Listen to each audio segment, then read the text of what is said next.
घर आमर रेमुआ मो ना हूँ नित्यानंद बेहरा रेमुआ नुआ साई। आपण केते वर्ष अछंती एठी? मु सार रही ना 55 वर्ष। कौन करंती कोन? इंडिया करुँच सार देखुन देख फेरी टीण लुहा आजे बाजे प्लास्टिक प्लास्टिक जहाँ आज्ञा ये चली। रास्ता के खराब अच्छी?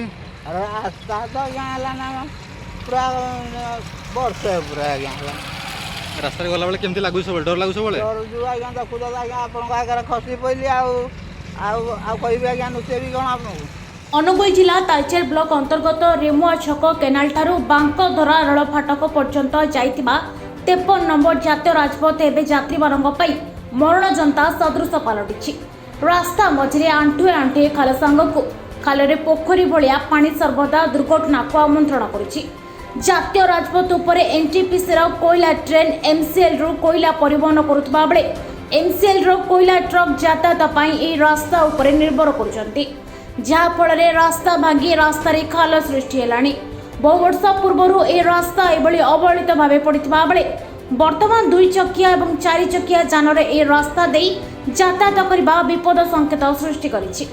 अंचलर बासिंदा ए रास्ता जावाई भय करी तालबेड़ा छक पाखु देउलबेड़ा रास्ता बुली पड़ाउछन्ति, किंतु कई नुआ लोक ए रास्ता भूल पड़े आसिले रेल धारणा उपरे पड़ी दुर्घटनार शिकार मध्य होउछन्ति। रास्तार अव्यवस्था सांगकु एमसीएल कोयला खणिरु आसुथुबा ट्रक गुड़िकर विड़ा यात्री मानक पई विपद सृष्टि करुछि। ए बाबद विभिन्न संगठन पक्षर उभय प्रशासन और एमसीएल कर्तृपक्ष को बारंबार अभियोग करुतिले मध्य प्रशासन और एमसीएल कर्तृपक्ष मधु चंद्रिका जोगु लोकों समस्यार समाधान पाई के पदक्षेप नेउनांती। आजिर घटना तालबेड़ा आड़ू रेमुआ आड़कू जड़े वृद्ध मोटरसाइकेल जोगे जाउथबा बेले रेल धारणा कड़कू लागि करिथिबा खालरे चक्का पशिजिबारु वृद्ध जनक रेल धारणा उपरे पड़ी जाइथिले।